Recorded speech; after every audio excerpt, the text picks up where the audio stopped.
Hello everyone. तो इस video में हम लोग ट्रिग्नोमेट्री फंक्शन जो है उसके कुछ इंपॉर्टेंट क्वेश्चंस करने वाले जो दो मार्क्स के लिए आपको बोर्ड में बहुत काम देंगे। ठीक है, तुम एक्सरसाइज वाइज जाएंगे तो जो पहला क्वेश्चन करना चाहिए आपको किसी एक्सरसाइज का वो है एक्सरसाइज 3.1। ठीक है, मैं क्लास 12 की बात कर रहा हूँ, महाराष्ट्र स्टेट बोर्ड एक्सरसाइज 3.1। इसका जो क्वेश्चन है, इसके दो टाइप के क्वेश्चन होते हैं, एक प्रिंसिपल सोल्यूशन होता है और एक जनरल सोल्यूशन होता है। तो आपको गाइज ये दोनों ही क्वेश्चन करके जाने चाहिए। मैं इस वीडियो में आपको जनरल सॉल्यूशंस पढ़ा दे रहा हूँ और उसके जो इंपॉर्टेंट क्वेश्चन बोर्ड में आ चुके हैं वो आपको दिखा दे रहा हूँ, आपको सॉल्व करा दे रहा हूँ, क्योंकि आप ये करके ही जाइए। इसमें हर सेकेंड ईयर बोर्ड में हर साल भी लगातार भी 2 मार्क के क्वेश्चन तो आ ही रहे।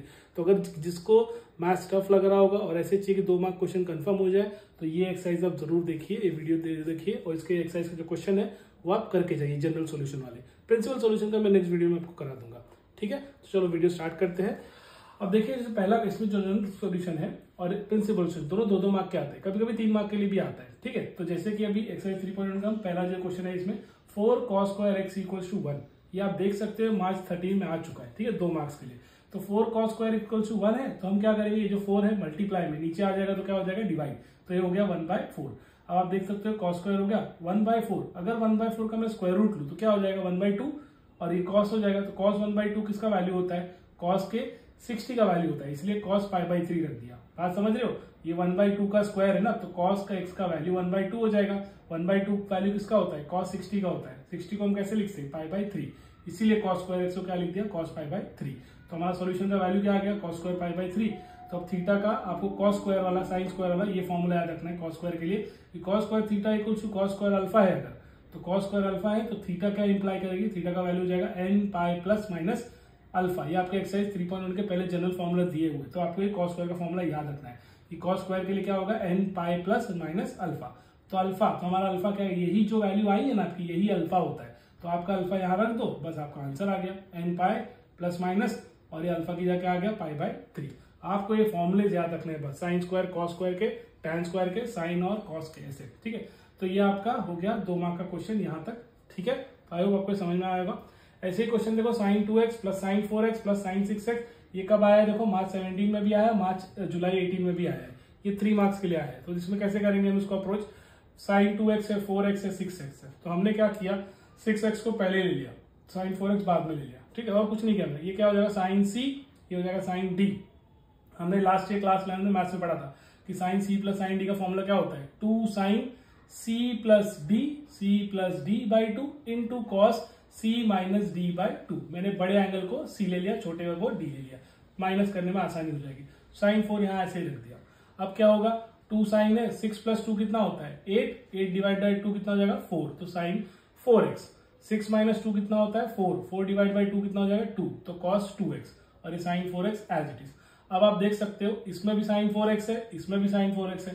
हमने sin 4x को क्या ले लिया, कॉमन ले लिया। क्या ले लिया, कॉमन ले लिया। तो बचा क्या, 2 cos 2x प्लस यहां से sin 4x चला गया तो क्या बचेगा 1। तो इसको 2 भाग में डिवाइड कर दो, एक sin 4x इक्वल टू 0 हो जाएगा, वैसे ही 2 cos 2x प्लस 1 भी क्या हो गया 0 हो गया। तो अगर 2 cos 2x था प्लस 1 वहां चला गया तो क्या हो गया -1। अब ये 2 मल्टीप्लाई में नीचे चला गया तो क्या हो जाएगा डिवाइड में, तो -1/2 हो गया। तो 1/2 अभी देखा ना आपने, किसकी वैल्यू π/3 की, तो इसलिए 60 की वैल्यू लिख दी, -60 माइनस cos 60 हो गया। तो माइनस को प्लस करने के लिए क्या करना पड़ता है, और एक 180 माइनस थीटा है ना, माइनस cos थीटा का फॉर्मूला क्या है cos 180 माइनस थीटा। तो थीटा की वैल्यू कितनी आई आपकी π/3, तो इसको रख दो। तो ये 3 into pi, 3 pi minus pi कितना हो जाएगा 2 पाई, तो इसलिए आया 2 π/3। इसलिए cos की वैल्यू क्या आ गई 2 π/3, माइनस 1/2 की वैल्यू क्या हो गई cos 2 π/3। जब भी cos की एंगल माइनस हो जाए तो हमेशा 180 माइनस थीटा फॉर्मूला अप्लाई करना। तो 2 π/3 हो गया। अब वापस जैसे यहाँ किया था, स्क्वायर में था, यहाँ cos theta cos alpha non square है, तो थीटा क्योंकि स्क्वायर में n पाई था, यहाँ पे क्या हो गया नॉर्मल प्लेन में 2n pi plus minus alpha. तो 2n पाई तो ऐसे ही रहेगा। आपकी वैल्यू क्या आई है 2 π/3, ये आपका क्या हो जाएगा अल्फा। तो 2 π/3 तो क्या हो गया अल्फा, ये आपकी वैल्यू आ गई। तो देखिए यहाँ पर भी 2 है, यहाँ पर भी 2 है, यहाँ पर भी 2 है। तो आप क्या करो, सबके सबको 2 से डिवाइड कर दो, सबके सबको देख रहे हो ना, एंगल आपका 2 थीटा है ना, इसीलिए। तो 2x equals to 2n pi plus alpha की वैल्यू कितना आएगी 2 π/3। सबको अगर मैं 2 से डिवाइड कर दूं तो क्या हो जाएगा ये x, ये क्या हो जाएगा n पाई, और ये क्या हो जाएगा π/3। ठीक है, तो ये 1 का वैल्यू गया।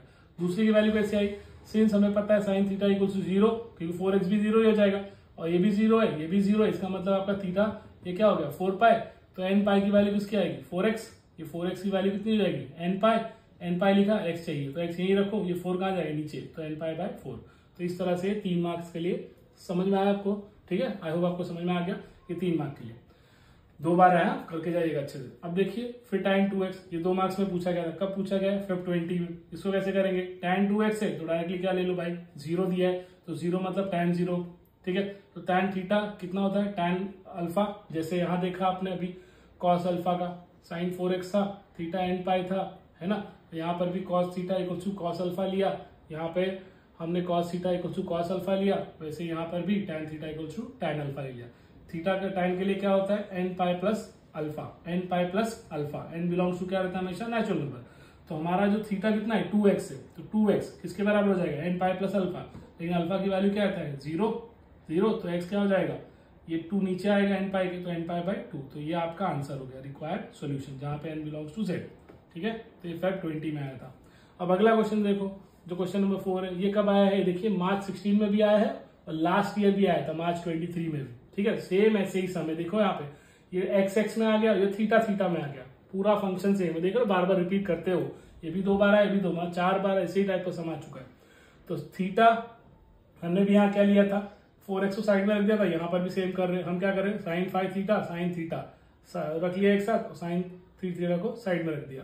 अब देख रहे हो यहाँ पे साइन 4 को रख दिया साइड में, तो साइन 5 प्लस साइन, ये साइन c, ये साइन d, तो क्या हो जाएगा 2 sine c plus d by 2 into cos c minus d by 2। जैसे यहाँ बड़े को 6 लिया था c, वैसे यहाँ पे बड़े को हमने क्या लिया 5, तो 5 प्लस 1 क्या हो जाएगा 6 divide by 2 3 theta, 5 theta minus theta कितना हो जाएगा 4 थीटा डिवाइड बाई 2 2 थीटा, और ये sine 3 theta as it is.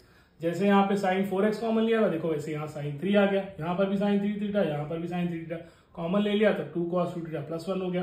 अब साइन 3 थीटा भी 0, जैसे यहाँ पे cos 4x 0 था, और वैसे ही cos 2 थीटा क्या हो जाएगा प्लस 1 आ जाएगा माइनस 1, तो ये कितना हो जाएगा 1/2, है ना। तो थीटा 1/2 अभी निकाला ना 2 पाई बाई 3, तो डायरेक्ट मैंने यहाँ पर भी लिखा 2 पाई बाई 3, ठीक है। तो आई होप आप समझ गए होंगे।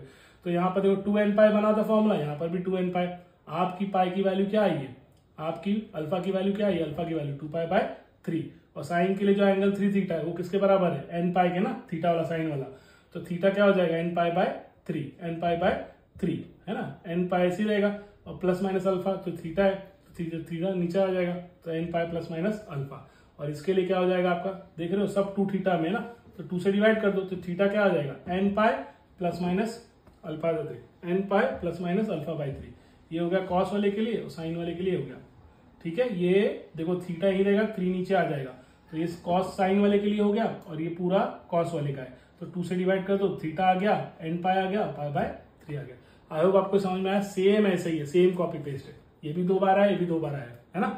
तो इजी भी आते हैं। अब देखो इस साल आया क्या 24 में, इन्होंने एमसीक्यूज में डाल दिया, लेकिन डाला जरूर, इसलिए मैं बोल रहा हूँ हर साल करके जाओ जनरल सॉल्यूशन। देखो 24 में क्या आ गया, इसमें इन्होंने एमसीक्यूज में दिया था कि cos थीटा 1/2 इक्वल टू 1/2 के जनरल सॉल्यूशंस बताओ। वहां पे 4 ऑप्शन दिए थे आपको, उसमें से ये ऑप्शन था, तो इसको भी ऐसे ही सॉल्व किया जैसे यहाँ पे सॉल्व किया।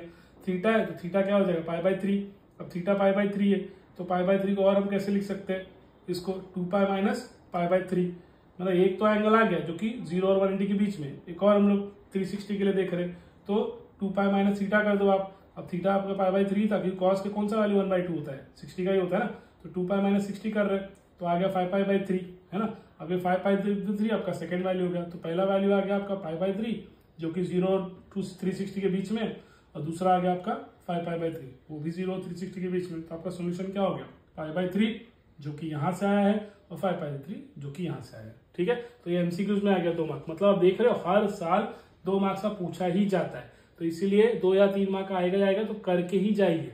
ये भी 3 मार्क का, ये भी 3 मार्क का, 2-2 मार्क के सब है, ठीक है। आई होप आपको वीडियो पसंद आया होगा। नेक्स्ट वीडियो में जरूर आपको प्रिंसिपल सोल्यूशन भी बता दूंगा, तो 2 मार्क आपके पक्के, 2 या 3 मार्क आपके पक्के हो जाएंगे पेपर में, ठीक है। Thank you.